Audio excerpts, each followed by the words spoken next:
아저씨, 정말 경찰이었어요? 순덕이 할머니의 떨리는 목소리가 귓가에 맴돌았습니다. 그 순간 저는 서랍 깊숙이 숨겨둔 낡은 경찰 수첩을 꺼내들고 있었고 30년 만에 다시 깨어난 형사의 본능이 온몸을 타고 흐르고 있었어요. 하지만 그건 일주일 후의 일이었습니다. 영상 보시기 전에 구독과 좋아요로 응원해주시면 더 좋은 이야기로 보답하겠습니다. 늘 건강하고 행복하세요. 저는 김덕수라고 합니다.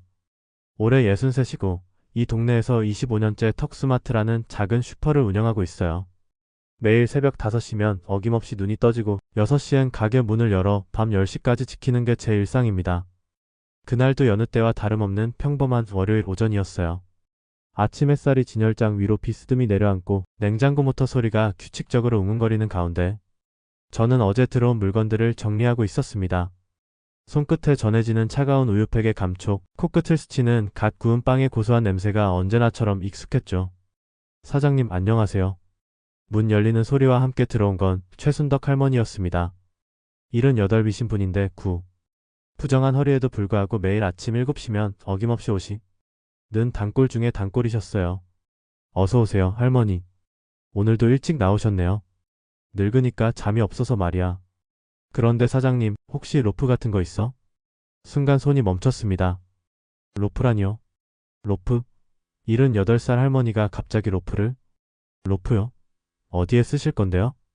아, 그게 어떤 분이 집에 와서 안전사고 예방용으로 필요하다고 하더라고. 뭔 소린지 잘 모르겠지만 할머니의 대답이 어딘지 모르게 어색했습니다.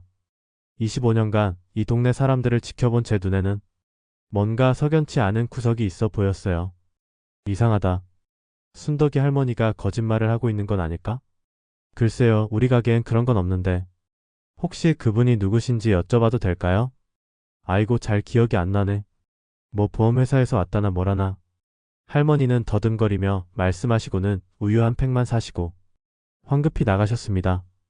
그 뒷모습을 바라보며 저는 뭔가 불편한 기분을 떨칠 수 없었어요. 보험회사에서 와서 로프가 필요하다고? 안전사고 예방용으로? 그런데 이상한 일은 거기서 그치지 않았습니다. 화요일 오후엔 같은 아파트에 사시는 박철민 할아버지가 오셨는데 평소 당뇨 때문에 설탕은 쳐다보지도 않으시던 분이 갑자기 설탕 2포를 사가시는 거였어요. 할아버지, 설탕은 웬일이세요? 평소에 드시지도 않으시잖아요. 아, 그게 집에 온 분이 필요하다고 해서 말이야. 또다시 집에 온 분이라는 표현이 나왔습니다. 뭔가 이상해. 분명히 뭔가 있어. 수요일엔 정말 기가 막힌 일이 벌어졌어요. 이번엔 혼자 사시는 김영자 할머니가 오셨는데 평생 술 한 방울 안 드신다던 분이 소주 2병을 사가시는 거였습니다. 할머니, 이거 누구 드릴 거예요? 아이고, 그냥 청소용으로 쓰려고. 청소용으로 소주 2병이요? 저는 그 순간 등골이 서늘해지는 걸 느꼈습니다. 30년 전 경찰서에서 사기 사건을 담당할 때 느꼈던 그 묘한 직감이 다시 살아나고 있었어요. 분명히 뭔가 있다. 이건 우연이 아니야. 그날 저녁 가게 문을 닫고 집으로 돌아가는 길에 저는 곰곰이 생각해봤습니다. 3명의 독거노인이 연달아 평소와는 전혀 다른 물건들을 샀다는 것. 그리고 모두 집에 온 분이라는 애매한 표현을 썼다는 것. 로프, 설탕, 소주. 이 조합이 뭔가 익숙한데? 집에 도착해서 저는 오래된 상자를 뒤져 그것을 꺼냈습니다. 먼지가 수북이 쌓인 낡은 경찰 수첩이었어요. 30년 전 제가 형사로 일할 때 썼던 것으로 그 안에는 각종 사기 수법들이 빼곡히 적혀 있었습니다. 손가락으로 노란 페이지들을 넘기며 찾아낸 것은 바로 그것이었습니다. 보험 사기 마이너스 의도적 사고 유발 수법. 로프로 계단에서 넘어지는 사고, 설탕물로 미끄러지는 사고, 술에 취한 척하며 벌어지는 각종 사고들. 심장이 미친 듯이 뛰기 시작했습니다. 설마 그런 일이 이 동네에서? 저는 수첩을 꽉 움켜쥐고 창밖을 바라봤습니다. 평화로워 보이는 아파트 불빛들 사이 어딘가에서 누군가가 선량한 노인들을 노리고 있을지도 모른다는 생각에 온몸에 소름이 돋았어요. 김덕수, 너 이제 그냥 슈퍼 사장이잖아. 괜한 추측 말고 조용히 살아. 하지만 마음 한 구석에서는 다른 목소리가 울려 퍼지고 있었습니다.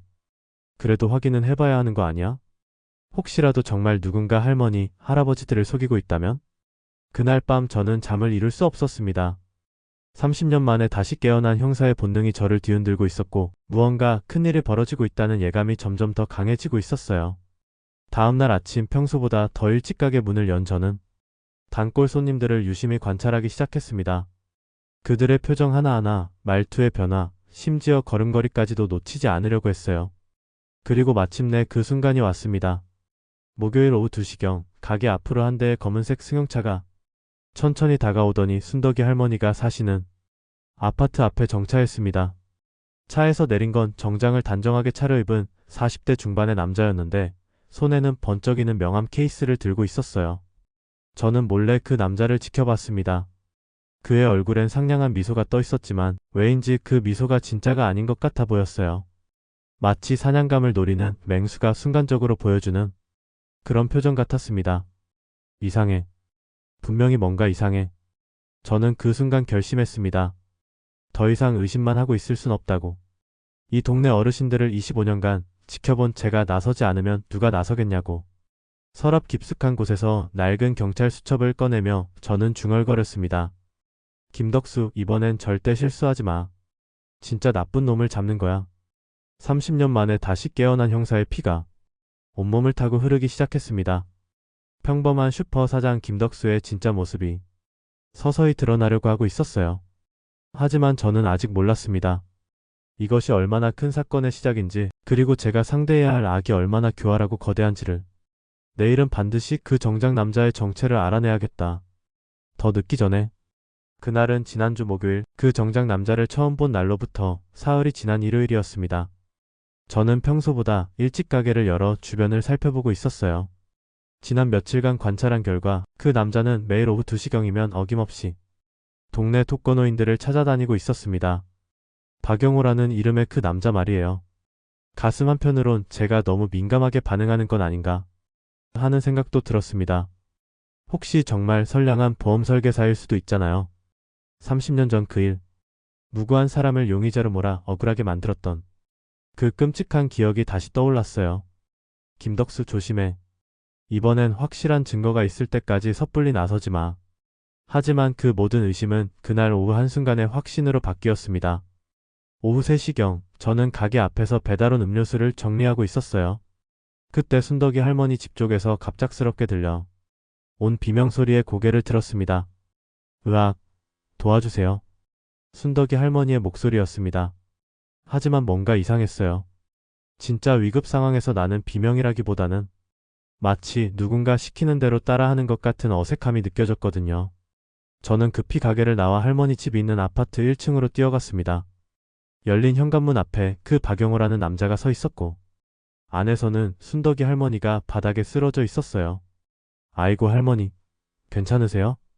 제가 말씀드린 대로 로프로 안전 테스트를 해보시다가 이런 일이. 박영호는 연신 안타까워하는 표정을 지으며 할머니를 부축했습니다. 하지만 제 눈에는 뭔가 연극 같아 보였어요. 할머니 많이 다치셨어요? 저는 재빨리 다가가 할머니의 상태를 살폈습니다. 다행히 큰 부상은 없어 보였지만 할머니의 표정이 심상치 않았어요. 두려움과 당황스러움이 뒤섞인 얼굴이었습니다. 아, 옆집 덕수 씨시군요. 안녕하세요. 박영호가 저에게 인사했습니다. 여전히 상냥한 미소를 짓고 있었지만 순간 그의 눈빛이 차갑게 변하는 것을 저는 놓치지 않았어요. 안녕하세요. 그런데 무슨 일이신지? 아, 저는 새하늘 보험에서 나온 박영호 대리라고 합니다. 할머니께 안전사고 예방 교육을 해드리고 있었는데 실습 중에 이런 일이 생겨서. 안전사고 예방 교육이라고? 로프로? 그 순간 저는 확신했습니다. 이건 분명히 보험 사기를 위한 사전 작업이라고. 할머니 혹시 어디 아프신 곳 있으세요? 제가 순덕이 할머니에게 물어보자 할머니는 잠시 박영호를 힐끔 쳐다보더니 어색하게 대답했어요. 아니야, 괜찮아. 그냥 좀 놀랐을 뿐이야. 하지만 할머니의 목소리에서 뭔가 억지스러운 느낌이 들었습니다. 마치 시키는 대로 말하고 있는 것 같았어요. 그럼 다행이네요. 박 대리님, 앞으로는 좀 더 안전하게 교육해 주시면 좋겠는데요. 제 말에 박영호의 얼굴에 잠깐 불쾌한 기색이 스쳤습니다. 하지만 이내 다시 상냥한 표정으로 돌아왔어요. 물론이죠. 제가 조금 성급했나 봅니다. 그럼 오늘은 이만 물러가고 다음에 다시 뵙겠습니다. 박영호가 나간 후 저는 순덕이 할머니와 단둘이 남게 되었습니다. 할머니는 소파에 앉아 계속 손을 떨고 있었어요. 할머니 정말 괜찮으세요? 뭔가 이상한 것 같은데. 그때였습니다. 순덕이 할머니가 갑자기 제 손을 꼭 잡으며 작은 목소리로 속삭였어요. 덕수야, 나 정말 죽는 줄 알았어. 그 사람이 시키는 대로 하지 않으면 큰일 난다고 겁을 주더라고. 할머니의 고백에 저는 온몸에 피가 거꾸로 도는 것을 느꼈습니다. 무슨 말씀이세요? 그 사람이 말이야. 처음에는 정말 친절했어. 보험금도 많이 나오고 생활비 걱정 없어진다고 하면서. 근데 점점 이상한 소리를 하더라고. 로프로 넘어지는 연습을 하라니, 미끄러지는 연습을 하라니. 할머니의 떨리는 목소리를 들으며 저는 주먹을 꽉 쥐었습니다. 이 개자식들이 정말로. 할머니, 혹시 다른 분들도 그런 얘기 들으셨나요? 그렇다고.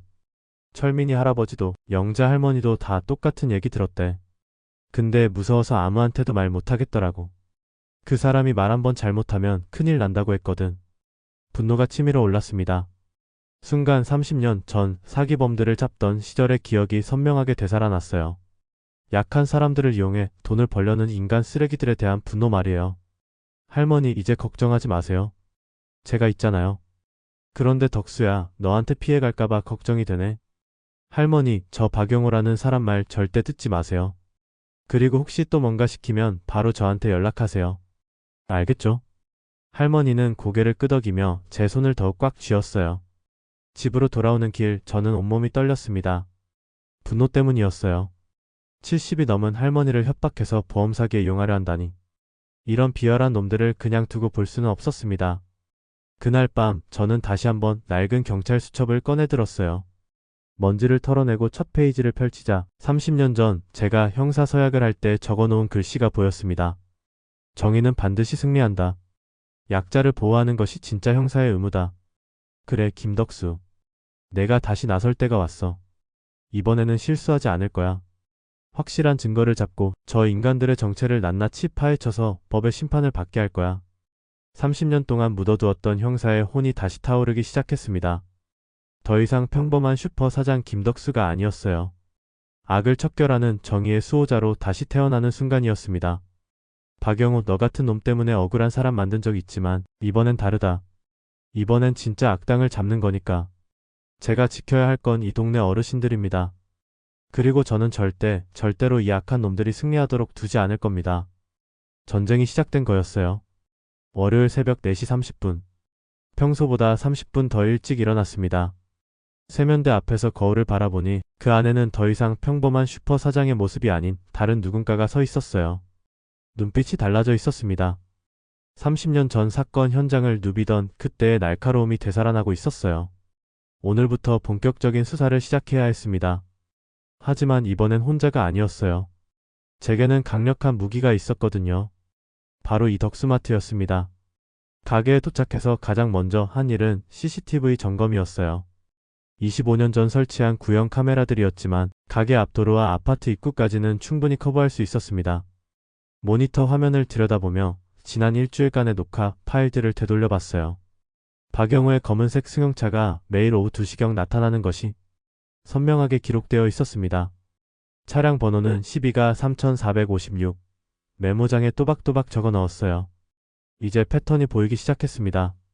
박영호는 월요일엔 순덕이 할머니, 화요일엔 철민이 할아버지, 수요일엔 영자 할머니. 이런 식으로 돌아가며 각각 다른 노인들을 방문하고 있었어요. 30년 전 형사 시절의 체득한 관찰 노하우가 되살아났습니다.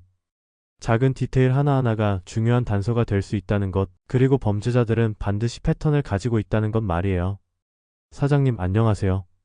오전 7시 첫 번째 손님이 들어왔습니다. 김영자 할머니였어요. 평소보다 안색이 좋지 않아 보였습니다. 할머니, 안녕하세요. 많이 피곤해 보이시는데 괜찮으세요? 아이고, 요즘 잠을 잘 못 자서 그래. 무슨 일인지 자꾸 무서운 생각이 들어서. 바로 이거였습니다. 정보 수집의 기회. 저는 자연스럽게 대화를 이어갔어요. 혹시 뭔가 걱정되는 일이라도 있으세요? 글쎄, 어떤 분이 와서 보험 얘기를 하는데 자꾸 이상한 걸 시키려고 해서. 할머니는 주변을 두리번거리더니 목소리를 낮춰 말씀하셨어요. 그 사람이 말이야, 집에서 일부러 넘어지는 연습을 하라고 해. 그래야 보험금이 많이 나온다나 뭐라나. 서워서 말도 못하겠더라고. 역시 그랬습니다. 박영호는 이 동네 독거노인들을 상대로 조직적으로 보험 사기를 계획하고 있었어요. 할머니, 그런 얘기는 절대 다른 사람 말 듣지 마세요. 위험한 일이에요. 그런가? 근데 그 사람이 안 하면 큰일 난다고 하는데. 할머니, 제가 알아볼 테니까 절대 그런 거 하지 마시고. 혹시 또 그런 얘기하면 바로 저한테 연락하세요. 할머니는 안도한 표정으로 고개를 끄덕이셨어요. 오전 내내 저는 단골 손님들과 이런 식으로 자연스럽게 대화를 나누며 정보를 수집했습니다. 25년간 쌓인 신뢰관계 덕분에 어르신들은 저에게 쉽게 마음을 열어주셨어요. 철민이 할아버지는 박영호에게 설탕물을 바닥에 흘리고 미끄러지는 연습을 강요받았다고 했고, 다른 할머니는 술에 취한 척하며 넘어지는 연기를 하라는 지시를 받았다고 털어놓으셨습니다. 하나하나 수첩에 기록해 나갔어요. 피해자 명단, 요구받은 사기 수법, 협박 내용까지 빠짐없이요. 오후 1시 50분. 박영호가 나타날 시간이 다가왔습니다. 저는 가게 뒤편 창고에서 오래된 망원경을 꺼냈어요. 아들 민수가 어렸을 때 사준 것인데 아직도 쓸만했습니다. 계산대 뒤에 자연스럽게 앉아 망원경으로 아파트 주변을 관찰하기 시작했어요. 2시 정각 예상대로 검은색 승용차가 나타났습니다. 박영호가 차에서 내리는 모습을 자세히 관찰했어요. 키는 175cm 정도, 체격은 보통 정장 차림에 검은색 서류 가방을 들고 있었습니다. 걸음걸이는 자신만만했고 주변을 경계하는 기색은 없어 보였어요. 너무 자신만만하군. 그게 내 약점이 될 거야. 박영호는 오늘 첫 번째로 201호에 사시는 박철민 할아버지 집으로 향했습니다. 약 30분 후에 나왔고 이번엔 304호 김영자 할머니 집으로 갔어요. 각 집에서 머무는 시간, 나올 때의 표정, 심지어 들고 있는 서류 가방의 두께까지 모든 것을 기록했습니다. 오후 4시경 박영호가 마지막 방문을 마치고 차로 돌아왔을 때 저는 중요한 사실을 발견했어요. 처음 들어갈 때보다 서류 가방이 훨씬 두꺼워져 있었던 겁니다. 서류를 받아왔구나. 아마도 보험 가입 신청서나 동의서 같은 것들. 그날 저녁 집에서 저는 본격적인 수사 계획을 세웠습니다. 30년 전 사용했던 수사 기법들을 하나씩 떠올리며 체계적으로 정리했어요. 1단계 정보 수집 완료. 피해자 현황 파악. 가해자 패턴 분석. 사기 수법 확인. 2단계 증거 수집 진행 중. CCTV 녹화 자료. 피해자 증언 수집 중. 가해자 신상 정보 필요. 3단계 추가 조사. 새하늘 보험 실체 확인. 박영호 정확한 신원 조사. 다른 공범 존재 여부 확인. 4단계 증거 확보. 현장 증거 수집. 결정적 증거 확보. 경찰 신고 준비. 5단계 검거. 경찰 협조하에 현행범 체포. 피해자 보호 조치. 마치 30년 전으로 돌아간 듯한 기분이었어요. 이렇게 치밀하게 계획을 세우고 단계별로 실행해 나가는 과정이 낯설지 않았습니다. 하지만 한 가지 걱정되는 것이 있었어요. 혹시 제가 또 실수를 하는 건 아닐까 하는 불안감 말이에요. 30년 전 그 일처럼. 아니다, 김덕수. 이번엔 다르다. 확실한 증거가 있고 명백한 피해자들이 있어. 절대 실수하지 마. 그날 밤 저는 오랜만에 깊은 잠에 들었습니다. 30년 만에 다시 찾은 목표와 사명감이 저를 평온하게 만들어 주었어요. 다음 날부터는 더욱 정교한 수사가 시작될 것이었습니다. 그리고 저는 박영호라는 놈이 얼마나 큰 실수를 저질렀는지 똑똑히 보여줄 작정이었어요. 이 동네에 옛날 형사가 한 명 살고 있다는 걸 말이죠. 화요일 아침 8시.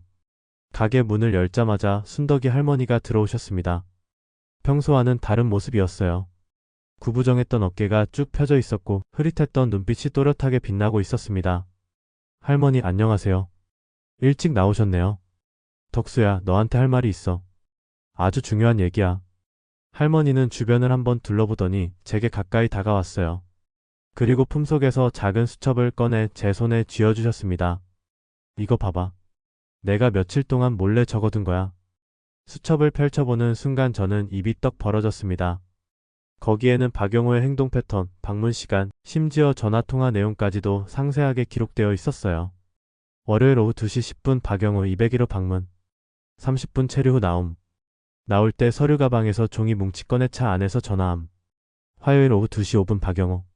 304호 방문 전 차 안에서 누군가와 통화. 오늘 3명 더 계약서 받아야 한다고 말함. 할머니 이걸 언제 다 적으신 거예요? 아이고, 내가 늙어서 몸은 불편하지만 머리는 아직 멀쩡하다고. 그 나쁜 놈이 우리를 우습게 보는 모양인데 착각하고 있어. 순덕이 할머니의 말에서 강한 의지가 느껴졌습니다. 컵보기와는 달리 상당히 영리하고 관찰력이 뛰어난 분이셨어요. 그런데 할머니, 혹시 다른 분들은 어떠세요? 아직도 그 사람 말 듣고 계시나요? 그게 문제야. 철민이 할아버지는 어제 진짜로 설탕물 흘리고 넘어지는 연습을 했대. 다행히 크게 다치지는 않았지만. 그리고 영자 할머니는 벌써 보험 가입 서류에 도장까지 찍었다고 하더라고. 상황이 생각보다 심각했습니다. 이미 일부 어르신들은 박영호의 계획에 완전히 말려 들어가고 있었어요. 할머니, 그분들한테 절대 그런 거 하지 말라고 말씀 좀 드릴 수 있으세요? 내가 벌써 말했지. 근데 무서워서들 못하겠다고 해. 그 박영호라는 놈이 말 안 들으면 큰일 난다고 겁을 줬거든. 저는 주먹을 꽉 쥐었습니다. 이 비열한 놈들이 힘없는 노인들을 협박하고 있다니. 할머니, 제가 뭔가 방법을 생각해 볼 테니까 우선 할머니께서는 다른 분들한테 절대 박영호 말 듣지 말라고 계속 말씀해 주세요. 그러마. 그런데 덕수야. 할머니가 잠시 망설이더니 목소리를 더욱 낮춰 말씀하셨어요. 어제 내가 우연히 들은 건데 그 놈이 전화로 누군가한테 이런 말을 하더라고. 이 동네는 대박이다. 독거노인이 이렇게 많은 줄 몰랐다. 다른 지역으로도 확대하자. 다른 지역으로 확대? 그 말을 듣는 순간 저는 소름이 돋았습니다. 이건 단순한 개인 범죄가 아니었어요. 조직적으로 움직이는 대규모 사기단이었던 겁니다. 혹시 상대방이 뭐라고 하던가요? 잘 안 들렸는데 본부에 보고하겠다는 말이 들렸어. 본부라니 뭔가 큰 조직 같지 않아? 본부라는 말에 저는 더욱 긴장했습니다. 30년 전 형사 시절 경험으로 보면 이런 식으로 조직적으로 움직이는 사기단들은 보통 규모가 상당히 크고 치밀하게 운영됩니다. 할머니, 정말 대단하세요. 이런 중요한 정보를 어떻게? 아이고, 뭐가 대단해. 나도 젊었을 때는 남편 따라 여기저기 돌아다니면서 별별 사람들 다 봤거든. 사기꾼들 수법도 어느 정도는 안다고. 순덕이 할머니의 말을 들으며 저는 새로운 희망을 느꼈습니다. 이런 똑똑하고 용감한 분이 제 편에서 함께 해주신다면 분명히 박영호 일당을 잡을 수 있을 거라는 확신이 들었어요. 할머니, 그럼 앞으로 저와 함께 일해주실 수 있으세요? 물론 위험한 일은 절대 시키지 않을게요. 당연하지. 내가 왜 못해? 나이 먹었다고. 우습게 보는 그 나쁜 놈들한테 똑똑히 보여줘야지. 그때였습니다. 가게 밖에서 익숙한 검은색 승용차 소리가 들렸어요. 시계를 보니 오후 1시 50분. 박영호가 나타날 시간이었습니다. 할머니, 빨리 뒤로 가세요. 저놈이 오고 있어요. 순덕이 할머니는 재빨리 가게 뒤편으로 몸을 숨겼습니다. 평소보다 훨씬 민첩한 움직임이었어요. 박영호가 차에서 내리는 모습을 지켜보니 오늘은 뭔가 달랐습니다. 평소와 달리 조수석에 또 다른 남자가 함께 있었어요. 40대 초반으로 보이는 뚱뚱한 남자였는데 손에는 두꺼운 서류 뭉치를 들고 있었습니다. 두 명이 함께 온 건 처음이었어요. 뭔가 중요한 일이 있는 건가? 저는 가게 뒤에서 망원경으로 그들의 행동을 관찰했습니다. 박영호와 새로운 남자는 먼저 순덕이 할머니 집 아파트 입구에서 잠시 대화를 나눴어요. 새로운 남자가 서류를 보여주며 뭔가 설명하는 것 같았습니다. 15분 후 그들은 순덕이 할머니 집으로 향했습니다. 하지만 할머니는 지금 여기 제 가게에 숨어 있죠. 곧 문제가 생길 겁니다. 과연 5분 후 두 남자가 다시 나타났어요. 얼굴이 좋지 않아 보였습니다. 박영호가 휴대폰으로 누군가에게 전화를 걸었어요. 순덕이 할머니, 지금 집에 없으시죠? 어디 가셨는지 아세요? 저는 자연스럽게 가게 밖으로 나가 박영호에게 말을 걸었습니다. 아, 덕수씨. 혹시 순덕이 할머니 보셨나요? 아침에 장 보러 나가신다고 하시던데요. 무슨 일이세요? 아, 그냥 약속이 있었는데. 그럼 나중에 다시 오겠습니다. 박영호의 표정에서 짜증이 묻어났습니다. 그리고 옆에 있던 뚱뚱한 남자는 계속 시계를 보며 불안해하고 있었어요. 급하게 뭔가 처리해야 할 일이 있구나. 두 남자가 차로 돌아가는 모습을 보며 저는 확신했습니다. 오늘 뭔가 큰일이 벌어질 예정이었고 순덕이 할머니가 그 계획을 의도치 않게 망쳐버린 거였어요. 차가 사라지고 나서 순덕이 할머니가 뒤에서 나오셨습니다. 저 새로운 놈은 누구야? 모르겠어요. 하지만 뭔가 중요한 사람인 것 같아요. 서류도 많이 들고 있었고. 덕수야, 내가 보기엔 오늘 뭔가 큰일이 벌어질 것 같아. 저 놈들 표정이 심상치 않더라고. 할머니의 말이 맞았습니다. 저도 같은 생각이었어요. 그날 저녁 저는 순덕이 할머니와 함께 작전 회의를 했습니다. 할머니가 수집한 정보와 제가 관찰한 내용을 종합해보니 박영호 일당은 곧 대규모 보험 사기를 실행할 계획인 것이 분명했어요. 할머니, 내일부터는 더욱 조심해야 할 것 같아요. 저들이 뭔가 서두르고 있어요. 그러마. 근데 덕수야, 혹시 경찰에 신고할 생각은 없어? 아직은 증거가 부족해요. 확실한 현장을 잡아야 합니다. 사실 또 다른 이유가 있었어요. 30년 전 실수했던 기억 때문에 혹시 또 무고한 사람을 범죄자로 몰까 봐 걱정되는 거였습니다. 이번엔 정말 확실한 증거가 있을 때까지 기다려야 했어요. 그럼 우리가 직접 잡아야겠네. 할머니 위험해요. 위험하긴 뭐가 위험해. 나이 70 넘어서 무서울 게 뭐 있어. 오히려 저 나쁜 놈들이 우리를 무서워해야지. 순덕이 할머니의 당찬 모습에 저는 다시 한번 놀랐습니다. 이분은 정말 예상을 뛰어넘는 든든한 동지였어요. 하지만 저는 아직 몰랐습니다. 박영호 일당의 진짜 계획이 얼마나 거대하고 위험한 것인지, 그리고 곧 이 모든 상황을 뒤바꿀 엄청난 사건이 벌어질 것이라는 사실을 말이에요. 내일은 분명히 결정적인 하루가 될 것이었습니다. 수요일 오전 10시. 평소보다 이른 시간에 박영호의 검은색 승용차가 나타났습니다. 이상했어요. 지금까지 관찰한 바로는 그는 항상 오후 2시에 나타났거든요.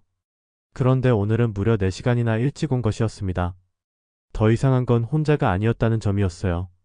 어제 봤던 뚱뚱한 남자 외에도 정장을 입은 여자 1명과 운전사까지 총 4명이 함께 왔습니다. 뭔가 큰일이 벌어지고 있었어요. 저는 급히 순덕이 할머니에게 전화를 걸었습니다. 할머니, 지금 집에 계세요? 박영호가 일찍 왔어요. 다른 사람들도 많이 데리고요. 뭐라고? 벌써? 나 지금 마트 뒤쪽 골목에 있어.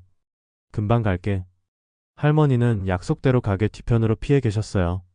어제 세운 계획대로 오늘은 할머니가 몰래 그들의 대화를 엿듣기로 했거든요. 망원경으로 지켜보니 박영호 일행은 먼저 아파트 관리사무소를 향했습니다. 관리사무소장과 뭔가 진지한 대화를 나누고 있었어요. 약 20분 후 그들은 각자 다른 동으로 흩어졌습니다. 체계적이었어요. 마치 군대 작전처럼 움직이고 있었습니다. 오후 12시경 제 휴대폰이 울렸습니다. 순덕이 할머니였어요. 덕수야, 큰일이야. 내가 지금 304호 베란다 밑에 숨어 있는데 윗집에서 무슨 회의를 하고 있어. 회의요? 응. 그 박영호 놈이 다른 사람들한테 뭔가 보고를 하고 있어. 목소리가 커서 다 들려. 심장이 빨리 뛰기 시작했습니다. 뭐라고 하는데요? 잠깐, 지금 녹음하고 있어. 나중에 들어봐. 할머니가 녹음까지 하고 계신다니. 정말 대단한 분이었어요. 약 30분 후 할머니가 가게로 오셨습니다. 얼굴이 새파랗게 질려 있었어요. 덕수야, 이거 들어봐. 정말 무서운 얘기야. 할머니가 건네준 휴대폰에서 재생된 녹음 파일을 듣는 순간 저는 온몸에 소름이 돋았습니다. 보고 드립니다. 이 지역 독거노인 현황 파악 완료됐습니다. 총 47명 중 32명이 1차 접촉 완료 상태입니다. 박영호의 목소리였어요. 좋아. 다른 지역은 어때? 여자 목소리가 이어졌습니다. 차갑고 냉정한 톤이었어요. 부산 지역은 다음 주 실행 예정이고 대구는 이미 15건 성사됐습니다. 전체적으로 계획대로 진행되고 있습니다. 이번 분기 목표는 전국 200건이야. 지금까지 실적으로는 부족해. 더 속도를 내야겠어. 200건이라고? 저는 충격을 받았습니다. 이건 우리 동네만의 문제가 아니었어요. 전국적으로 벌어지고 있는 거대한 범죄였던 겁니다. 그런데 팀장님, 한 가지 문제가 있습니다. 박영호가 조심스럽게 말했어요. 뭔 문제? 이 동네에 좀 이상한 사람이 있어요. 동네 슈퍼 사장인데 자꾸 할머니들 주변을 맴돌면서 뭔가 관찰하고 있는 것 같습니다. 제 이름이 나올까 봐 심장이 터질 것 같았어요. 혹시 위험한 인물일까요? 글쎄요. 겉보기엔 평범한 슈퍼 사장 같은데 뭔가 석연치 않아요. 질문도 많이 하고 눈빛이 보통 사람 같지 않더라고요. 이름이 뭐야? 김덕수라고 합니다. 그 순간 저는 온몸에 피가 얼어붙는 것을 느꼈습니다. 김덕수. 혹시 나이가 어떻게 돼? 60대 초반으로 보입니다. 여자가 잠시 침묵하더니 무서운 말을 했어요. 조사해봐. 혹시 전직 경찰이나 공무원 출신일 가능성이 있어. 우리가 지금까지 당한 걸 생각하면 그런 사람들이 제일 위험해. 알겠습니다. 바로 조사해보겠습니다. 그리고 만약 정말 위험한 인물이라면 우리 나름대로 처리해야 할 거야. 처리라는 말에 저는 등골이 오싹해졌습니다. 녹음이 끝나고 할머니와 저는 한동안 말이 없었어요. 상황이 생각보다 훨씬 심각했습니다. 덕수야, 이거 정말 큰일인 것 같아. 전국적으로 이런 짓을 하고 있다니. 할머니, 그런데 제가 벌써 의심받고 있어요. 위험해졌어요. 그럼 어떡해? 경찰에 신고해야 하는 거 아니야? 저는 잠시 고민했습니다. 아직 결정적인 현장 증거가 없었어요. 그리고 제가 신고했다가 정체가 발각되면 더 큰 위험에 처할 수 있었습니다. 조금만 더 기다려봐요. 확실한 증거를 잡고 신고해야 해요. 그때였습니다. 가게 문이 열리면서 박영우가 들어왔어요. 혼자였습니다. 순덕이 할머니는 재빨리 가게 뒤편으로 몸을 숨겼어요. 안녕하세요, 김덕수 사장님. 박영우의 목소리가 평소와 달랐습니다. 어딘가 탐색적이고 조심스러웠어요. 안녕하세요. 무슨 일이세요? 아, 그냥 물 좀 사러 왔습니다. 박영호는 생수 한 병을 집어들었지만 계산대로 오지 않고 가게 안을 천천히 둘러보기 시작했어요. 마치 뭔가를 찾는 것 같았습니다. 사장님, 여기서 오래 장사하셨나봐요? 네, 25년 됐습니다. 그럼 이 동네 사람들 다 잘 아시겠네요? 조심스럽게 탐색하고 있었어요. 뭐, 단골분들은 좀 알죠. 왜요? 아니에요. 그냥 궁금해서. 혹시 사장님 전에 뭘 하셨나요? 장사만 하신 게 아니라 다른 일도 하신 것 같은데. 심장이 미친 듯이 뛰었습니다. 정말로 제 정체를 의심하고 있었어요. 별거 없어요. 그냥 이것저것 하다가 여기 정착한 거죠. 아, 그러시군요. 박영호는 잠시 저를 뚫어져라 쳐다보더니 이내 미소를 지었어요. 하지만 그 미소가 진짜가 아니라는 걸 저는 알 수 있었습니다. 그럼 물값 계산할게요. 네. 계산을 마치고 나가는 박영호의 뒷모습을 보며 저는 확신했어요. 이제 저는 완전히 감시 대상이 되었다는 것을. 그날 저녁 저는 심각한 결정을 내려야 했습니다. 계속 수사를 진행할 것인가, 아니면 안전을 위해 물러날 것인가. 하지만 순덕이 할머니의 한마디가 제 마음을 굳혔어요. 덕수야, 무서워서 포기하면 이 동네 어르신들은 어떡해? 우리가 아니면 누가 도와줄 거야? 할머니 말이 맞았습니다. 지금 포기하면 47명의 독거노인들이 모두 그들의 희생양이 될 거였어요. 할머니, 위험해져도 끝까지 해볼 거예요? 당연하지. 나이 70 넘어서 지금 와서 뭐가 무서워? 그날 밤 저는 새로운 계획을 세웠습니다. 이제는 수동적인 관찰이 아니라 적극적으로 움직여야 할 때였어요. 박영호 일당의 다음 대응 계획을 미리 파악해서 현장에서 잡아야 했습니다. 그것만이 이들을 완전히 무너뜨릴 수 있는 유일한 방법이었어요. 하지만 저는 아직 몰랐습니다. 이들이 저를 어디까지 조사했는지, 그리고 곧 저와 순덕이 할머니에게 어떤 위험이 닥칠 것인지를. 내일부터는 정말 목숨을 걸고 싸워야 할 것 같았습니다. 목요일 오후 6시. 제 휴대폰이 급하게 울렸습니다. 덕수야, 큰일 났어. 박영호 놈들이 내 집 앞에서 기다리고 있어. 어떡해? 순덕이 할머니의 다급한 목소리였어요. 심장이 쿵 떨어지는 것 같았습니다. 할머니, 지금 어디 계세요? 아파트 뒤편 공원에 숨어 있어. 근데 저놈들이 계속 집 앞에서 어슬렁거리고 있더라고. 절대 집에 들어가지 마세요. 제가 지금 갈게요. 전화를 끊고 급히 가게 문을 닫으려는데 검은색 승용차 한 대가 가게 앞에 멈춰 섰습니다. 박영호가 내렸는데 이번엔 혼자가 아니었어요. 어제 봤던 정장 입은 여자와 덩치 큰 남자 2명이 함께였습니다. 완전히 포위된 거였어요. 김덕수 씨, 잠깐 얘기 좀 할까요? 박영호의 목소리가 평소와 달랐습니다. 더 이상 상냥한 척하지 않았어요. 차가우면서도 위협적이었습니다. 무슨 얘기요? 실내에서 하죠. 사람들이 보잖아요. 선택의 여지가 없었습니다. 거부하면 더 큰 문제가 생길 것 같았어요. 저는 떨리는 손으로 가게 문을 다시 열었습니다. 4명이 모두 들어오자 작은 가게가 갑자기 숨막힐 정도로 좁아졌어요. 정장 입은 여자가 앞으로 나서더니 차갑게 말했습니다. 김덕수, 당신 전직 경찰이죠? 직격탄이었습니다. 더 이상 숨길 수 없었어요. 그게 무슨... 조사 다 끝났어요. 울지방경찰청 강력계 소속이었다가 30년 전 무고한 시민을 용의자로 몰아 사표 낸 김덕수 형사. 맞죠? 그 순간 30년 전 기억이 생생하게 되살아났습니다. 확실한 증거도 없이 섣불리 나섰다가 무고한 사람을 죄자로 만들어버린 그 끔찍한 실수 말이에요. 우리가 뭘 하는 사람들인지 알면서도 계속 방해했네요. 용감하긴 한데 나이값을 못하는군요. 정작 여자의 조롱 섞인 말에 저는 주먹을 꽉 쥐었습니다. 뭘 원하는 거야? 간단해요. 앞으로 우리 일에 절대 개입하지 마세요. 그리고 최순덕 할머니한테도 입 다물고 있으라고 전하세요. 만약 거절한다면? 거절하시면. 여자는 천천히 미소를 지었는데 그 미소가 오히려 더 무서웠어요. 당신 아들 민수 씨, 대한전자에서 과장으로 일하고 있죠? 아내 김미영 씨는 초등학교 교사고, 딸 지민이는 고등학교 2학년이고요. 제 가족 정보를 줄줄이 늘어놓는 그 순간, 저는 온몸에 피가 거꾸로 도는 것을 느꼈습니다. 감히 내 가족을, 감히가 아니라 이미 다 파악했다는 거예요. 선택하세요.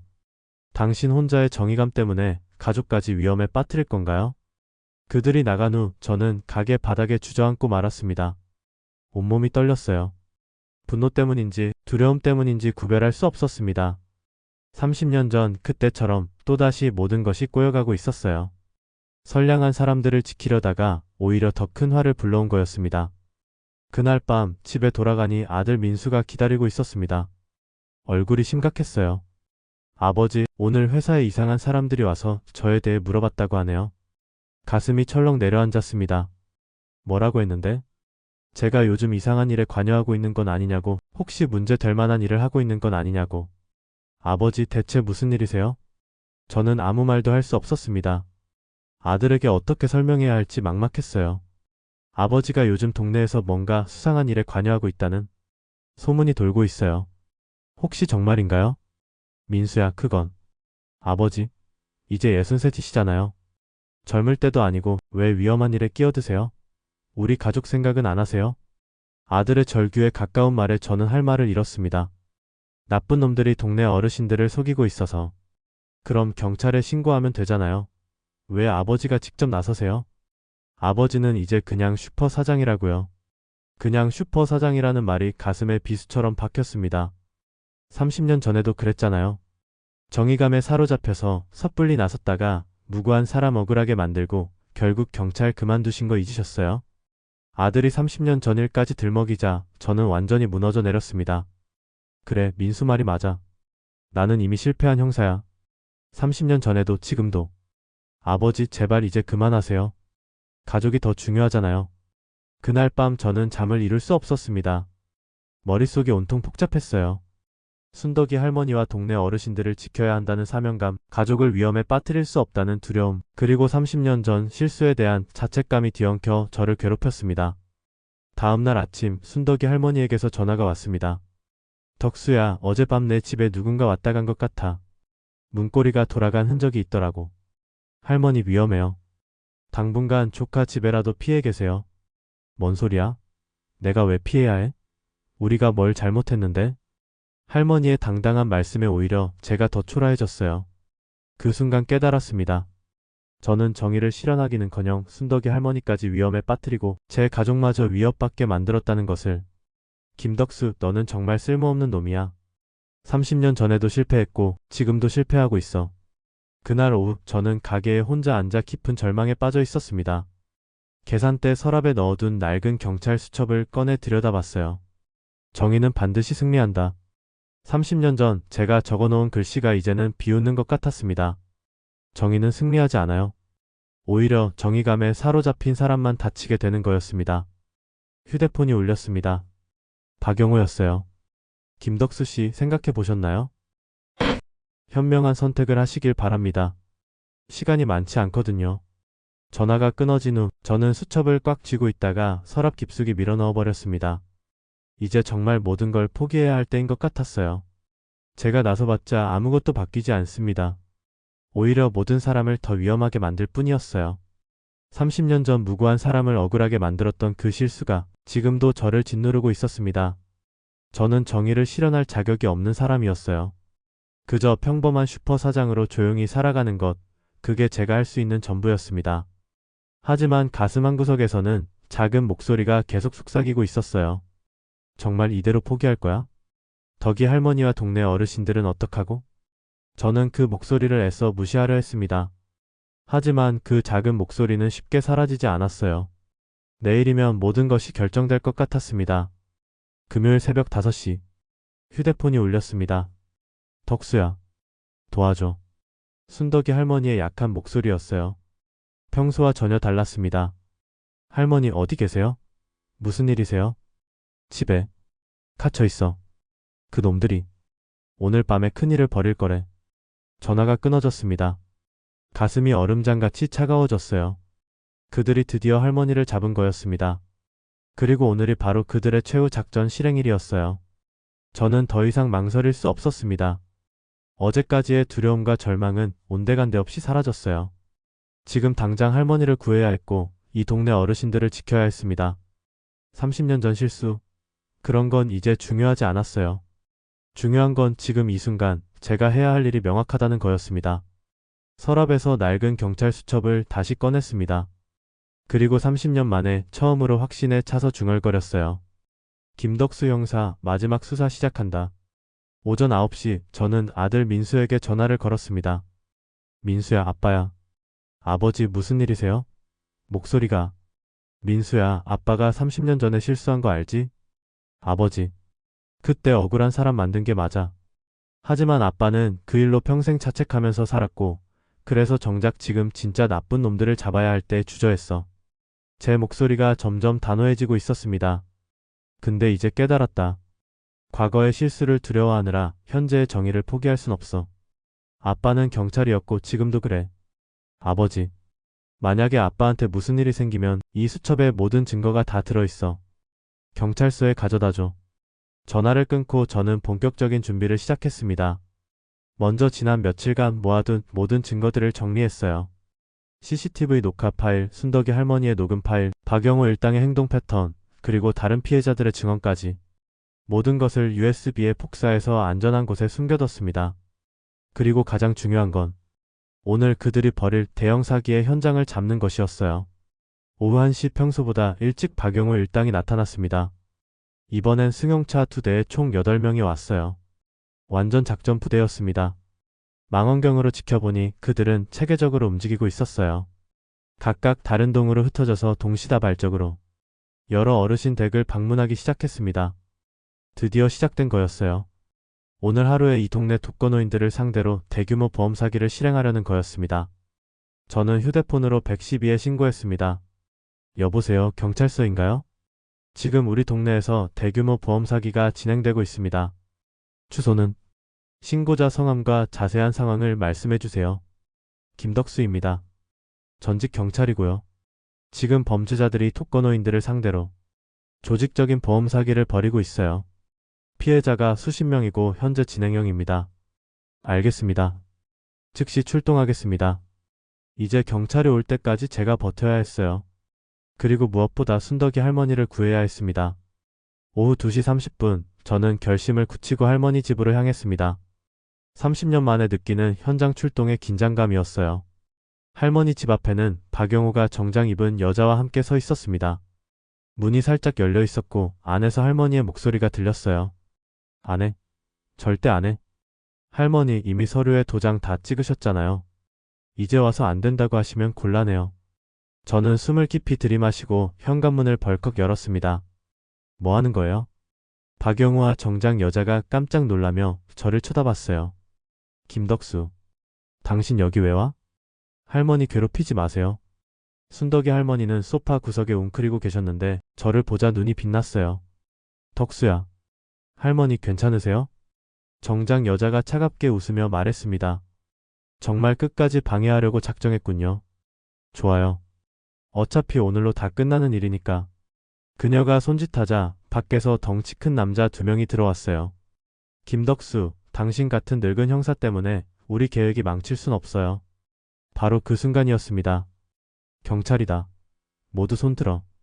현관문이 팍 차고 열리면서 형사복 입은 경찰관들이 우르르 들어왔어요. 제가 신고한 경찰들이었습니다.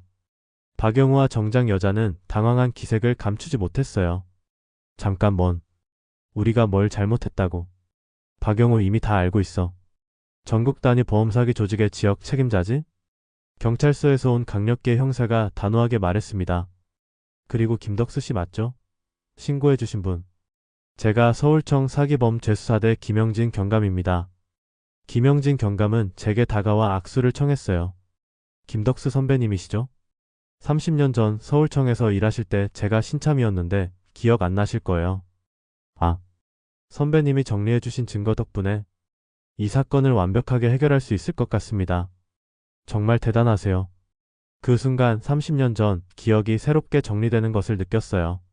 그때 제가 실수했다고 생각했던 그 사건의 용의자가 알고 보니 정말 범죄자였다는 거였습니다. 다만 증거 부족으로 풀려났을 뿐이었어요. 선배님, 그때 그 사건 기억하세요? 나중에 그 용의자가 다른 죄로 잡혔어요. 선배님, 수사가 정확했던 거라고요. 30년간 저를 괴롭혔던 죄책감이 한순간에 사라졌습니다. 1시간 후 동네 전체에서 박영호 일당이 모두 체포되었습니다. 총 8명의 조직원이 현행범으로 붙잡혔고 컴퓨터에서 전국 200여 명의 피해자 명단까지 발견되었어요. 저와 순덕이 할머니가 모은 증거들은 검찰 수사에 결정적인 도움이 되었습니다. 그날 저녁 순덕이 할머니와 저는 가게에서 조용히 차를 마시고 있었어요. 덕수야, 우리가 해냈네. 할머니 덕분이에요. 할머니가 용감하게 도와주지 않았으면 불가능했을 일이에요. 아니야. 너 같은 진짜 형사가 있어서 가능했던 거야. 진짜 형사. 30년 만에 처음으로 그 말이 자랑스럽게 들렸습니다. 밤 9시경 아들 민수가 가게로 찾아왔어요. 뉴스를 보고 달려온 거였습니다. 아버지, 정말 대단하세요. 민수야, 미안하다. 아빠가 너희들까지 위험하게 만들어서. 아니에요. 제가 잘못 생각했어요. 아버지는 정말 멋진 분이에요. 아들과 화해하는 순간 저는 비로소 모든 것이 끝났다는 것을 실감할 수 있었습니다. 한 달 후 박영호 일당은 모두 실형을 선고받았고 전국의 피해자들에게는 보상이 이루어졌습니다. 그리고 저는 경찰서에서 감사패를 받았어요. 시민의 모범이 되는 신고정신이라고 적혀 있었습니다. 하지만 그보다 더 소중한 건 이거였어요. 이 동네 어르신들이 다시 안전하게 살 수 있게 되었다는 것. 그리고 30년 만에 제가 진짜 형사로 돌아올 수 있었다는 것. 나이가 들었다고 해서 정의감까지 늙는 건 아니었습니다. 사건이 마무리된 지 석 달. 이제 모든 것이 평범한 일상으로 돌아왔습니다. 아침 6시에 일어나 가게 문을 열고 단골 손님들과 안부를 묻고 저녁 10시에 문을 닫는 평범한 일상. 하지만 예전과는 뭔가 달라졌어요. 25년간 지켜온 이 일상이 이제는 더욱 소중하게 느껴졌습니다. 사장님, 안녕하세요. 오전 7시 순덕이 할머니가 들어오셨습니다. 요즘 할머니는 매일 제게 신문을 가져다 주세요. 함께 사건 관련 후속 기사들을 읽어보는 게 저희의 새로운 일과가 되었거든요. 할머니, 오늘은 어떤 기사가 있어요? 덕수야, 어제 박영호 놈 최종 선고 났대. 징역 15년이래. 그래요? 다행이네요. 하지만 제 목소리에는 예상만큼의 기쁨이 담겨 있지 않았어요. 오히려 묘한 공허함 같은 것이 느껴졌습니다. 박영호와 그 일당들이 법의 심판을 받는 것을 보면서 저는 복잡한 감정을 느꼈어요. 물론 정의가 승리했다는 만족감은 있었습니다. 하지만 한편으로는 그들도 결국 누군가의 아들이고 아버지였을 텐데 하는 생각이 들었어요. 특히 박영호의 어머니가 법정에서 우시던 모습이 자꾸 떠올랐습니다. 아들이 범죄자가 된 것을 알고 오열하시던 그 모습 말이에요. 덕수야, 왜 그래? 표정이 안 좋네. 아니에요, 할머니. 그냥 복잡한 기분이에요. 뭐가 복잡해? 나쁜 놈들 잡아서 좋은 일 아니야? 순덕이 할머니의 단순 명쾌한 말씀에 저는 쓴웃음을 지었습니다. 할머니 말씀이 맞아요. 분명히 좋은 일을 한 거였습니다. 그런데 왜 이렇게 마음이 무거운 걸까요? 오후에 아들 민수가 손녀 지민이를 데리고 가게에 들렀어요. 할아버지, 우리 지민이 안녕? 손녀는 제게 달려와 안겼습니다. 요즘 지민이는 제가 무척 자랑스러운 모양이에요. 학교에서 친구들에게 할아버지가 나쁜 사람들을 잡았다 코 자랑하고 다닌다고 하더군요. 아버지, 요즘 어떠세요? 아들 민수의 목소리에는 예전과 다른 존경심이 담겨 있었어요. 사건 이후로 저희 부자 관계는 완전히 달라졌습니다. 민수는 이제 제가 단순한 슈퍼 사장이 아니라는 걸 알게 되었어요. 그냥 그래. 평범하게 살고 있지. 아버지, 정말 대단하세요. 저는 아직도 믿기지 않아요. 아버지가 그런 큰일을. 아들의 칭찬이 기쁘긴 했지만 왜인지 어색하기도 했어요. 저는 여전히 그냥 동네 슈퍼 사장인데 주변에서는 저를 영웅처럼 대하니까요. 저녁 무렵 가게 문을 닫고 집으로 돌아가는 길에 저는 아파트 단지를 한 바퀴 돌아봤습니다. 예전에 박용호 일당이 드나들던 그 건물들, 피해를 당할 뻔했던 어르신들이 사시는 집들이 평화롭게 불을 밝히고 있었어요. 201호 박철민 할아버지네 창문에서는 따뜻한 불빛이 새어나오고 있었고 304호 김영자 할머니는 베란다에서 화분에 물을 주고 계셨습니다. 모든 것이 평온했어요. 하지만 그 평온함을 바라보며 저는 또 다른 감정을 느꼈습니다. 이 모든 것이 정말 끝난 건가? 다른 곳에서는 또 다른 박용호들이 또 다른 어르신들을 노리고 있는 건 아닐까? 집에 도착해서 저는 오랜만에 낡은 경찰 수첩을 꺼냈습니다. 이제는 먼지가 아닌 새로운 기록들로 가득 찬 수첩이었어요. 이번 사건의 모든 과정이 빼곡히 적혀 있었습니다. 마지막 페이지에 제가 며칠 전에 적어놓은 글이 눈에 들어왔어요. 정의는 승리했다. 하지만 정의의 승리 뒤에는 항상 새로운 질문이 기다리고 있다. 한 달 전, 경찰서에서 감사패를 받을 때 기자들이 저에게 물어봤어요. 앞으로도 이런 일이 생기면 또 나서실 건가요? 그때 저는 망설임 없이 대답했습니다. 물론입니다. 이 동네 사람들을 지키는 건 제 의무니까요.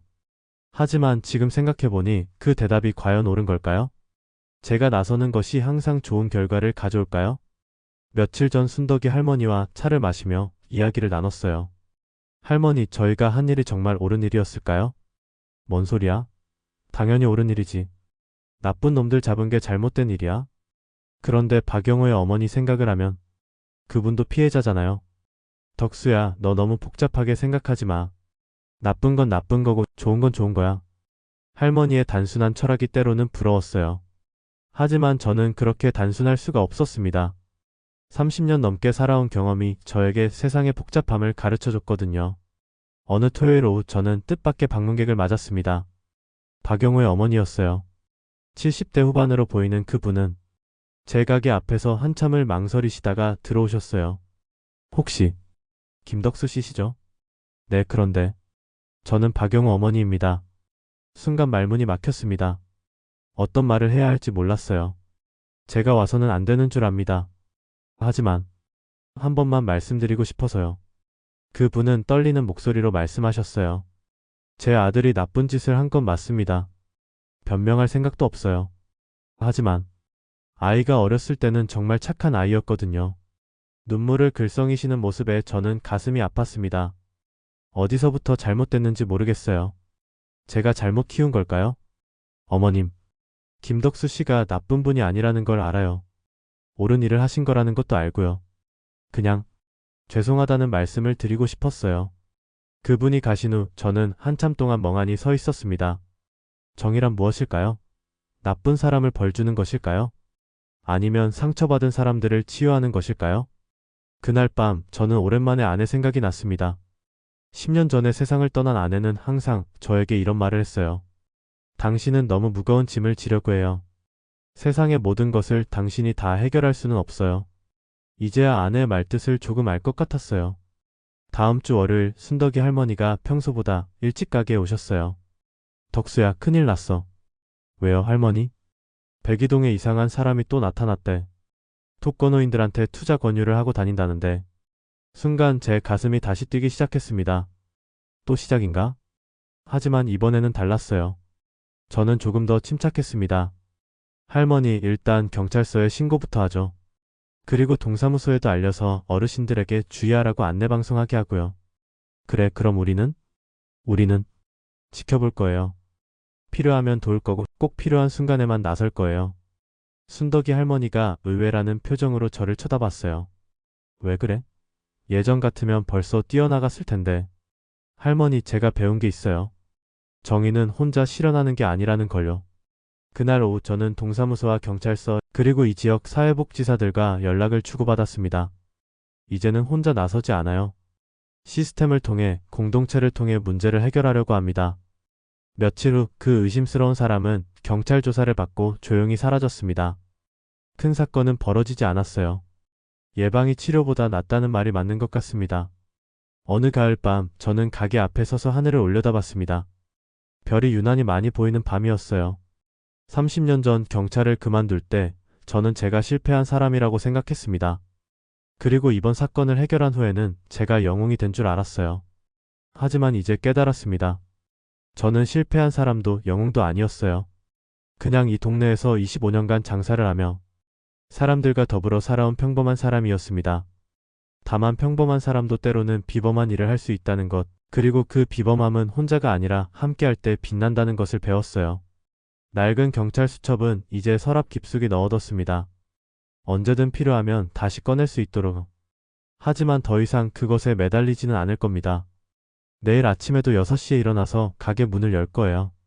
단골 손님들과 안부를 나누고 순덕이 할머니와 차를 마시며 동네 소식을 듣고 저녁엔 아들과 손녀와 함께 저녁을 먹을 겁니다. 그게 제 인생이에요. 평범하지만 소중한, 조용하지만 의미 있는 일상. 그리고 정말 만약에 또다시 이 동네에 위험이 찾아온다면 저는 주저하지 않고 나설 겁니다. 혼자가 아니라 이웃들과 함께, 시스템과 함께 지혜롭게. 김덕수 63세. 동네 슈퍼 사장이자 때때로 정의의 수호자. 오늘도 평범한 하루가 끝나갑니다. 오히려 경험과 지혜가 더해져서 더 완벽한 정의를 실현할 수 있었어요. 김덕수 형사 임무 완료했습니다. 오늘도 함께 해주셔서 정말 고맙습니다. 여러분은 어떤 순간에 이 영상을 보시는지 댓글로 알려주시면 따뜻한 인사 전해드릴게요.